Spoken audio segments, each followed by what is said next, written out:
अगर मैं आपसे यह कहूं कि भारत की चीफ जस्टिस ऑफ इंडिया की कुर्सी पर बैठने वाले लोग भी भारत जैसे लोकतंत्र देश में आस्था से ग्रस्त होकर कोई फैसला सुनाने के बाद अपने फैसले से पलट जाए तो आप क्या कहेंगे? यही कुछ हुआ है हमारे देश भारत में।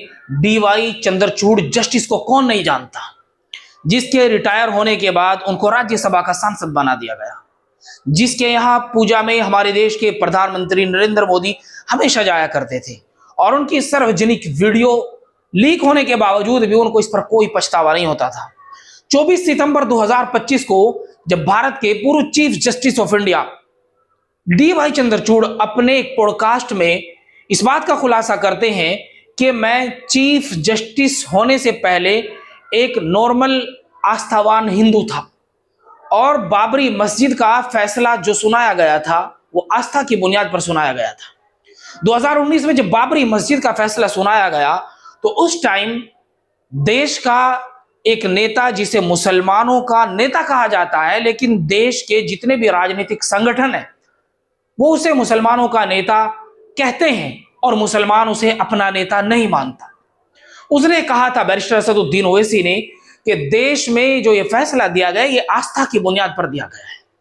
क्या सिर्फ आस्था उन लोगों की है जिसका देश में प्रचंड हिस्सा है, यानी जो इस देश में बहुमत में रहते हैं, जो लोग इस देश में ज्यादा हैं, क्या उस आस्था की बुनियाद पर भारत का court, chief justice of India, supreme court फैसला सुनाएगा?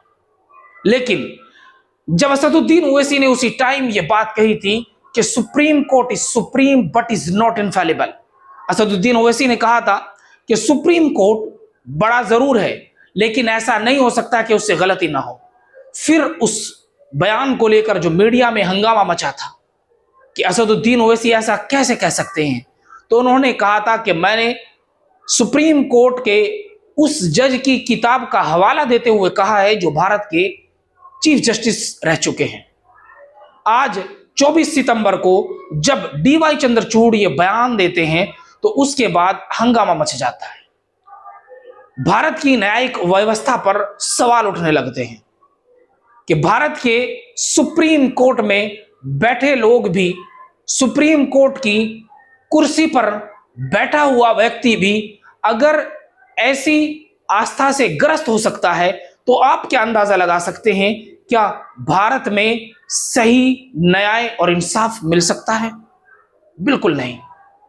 आपने देखा जब 2019 का फैसला सुनाया गया बाबरी मस्जिद को लेकर, तो सुप्रीम कोर्ट ने अपने फैसले में साफ लिखा था कि 1200 के आसपास, एएसआई की जो रिपोर्ट थी 1200 ईस्वी के आसपास वहां कोई मंदिर हुआ करता था, लेकिन पिछले 400 सालों में यानी 1200 ईस्वी से लेकर 1600 ईस्वी तक वहां क्या था इसका कोई प्रमाण सुप्रीम कोर्ट में एएसआई की रिपोर्ट नहीं देती है।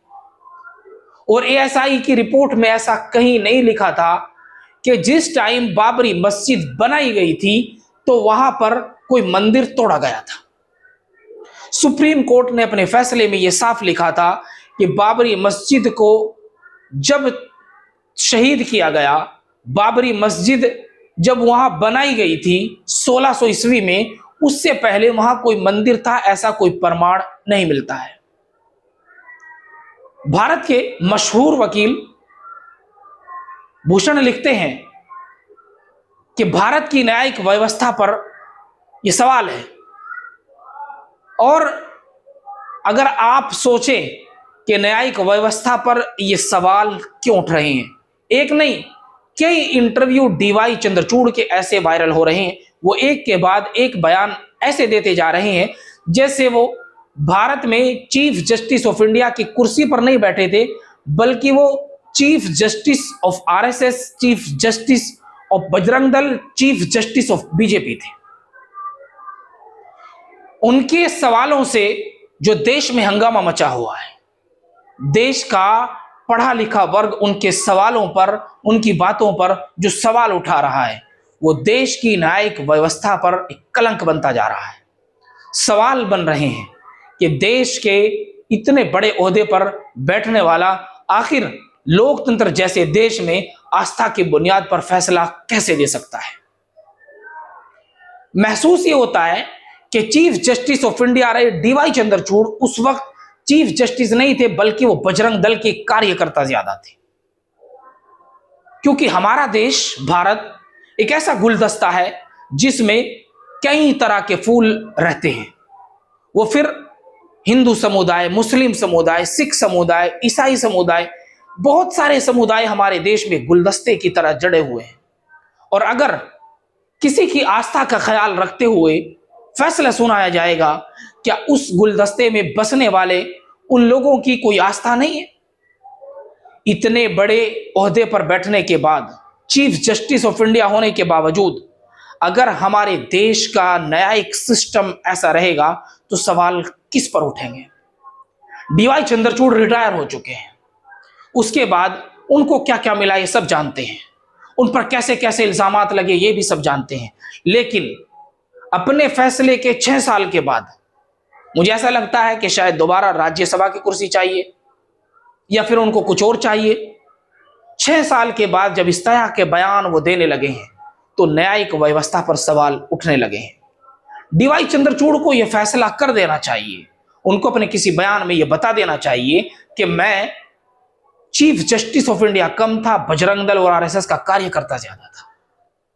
हमारे देश भारत की न्याय व्यवस्था पर सवाल क्यों उठ रहे हैं? मुसलमानों पर एफआईआर होती है, मुसलमानों के खिलाफ ऐसे ऐसे प्रोपेगेंडे बनाए जाते हैं, और वहीं दूसरी तरफ जब दूसरा समुदाय अपना कोई कार्यक्रम करता है तो उनकी सुरक्षा के लिए पुलिस लगा दी जाती है। अभी 4 दिन पहले हमारे सीएम श्री योगी आदित्यनाथ का बयान वायरल होता है कि भारत में 600 ईस्वी के करीब, 700 ईस्वी के करीब, 800 ईस्वी के करीब या 900 ईस्वी के करीब जो भारत की पॉपुलेशन थी वो 60 करोड़ थी, जबकि हिस्ट्री में ऐसा कुछ नहीं मिलता है। 8 से 10 करोड़ भारत की पॉपुलेशन उस टाइम रही होगी। तो सवाल यह पैदा होता है कि भारत की न्यायिक व्यवस्था पर सवाल क्यों उठ रहे हैं? आखिर डीवाई चंद्रचूड़ को यह क्लियर कर देना चाहिए कि जब उन्होंने फैसला सुनाया था और सुप्रीम कोर्ट में एसआई की रिपोर्ट सौंपी गई थी और सुप्रीम कोर्ट ने यह स्पष्ट किया था कि 1200 ईस्वी से लेकर 1600 ईस्वी तक वहां क्या था इसका कोई प्रमाण नहीं मिलता है, कभी वहां कोई पुराना मंदिर था, इसकी एएसआई ने रिपोर्ट दी। मगर ऐसा भी सुप्रीम कोर्ट के फैसले में साफ लिखा है कि मंदिर को तोड़कर बाबरी मस्जिद नहीं बनाई गई थी।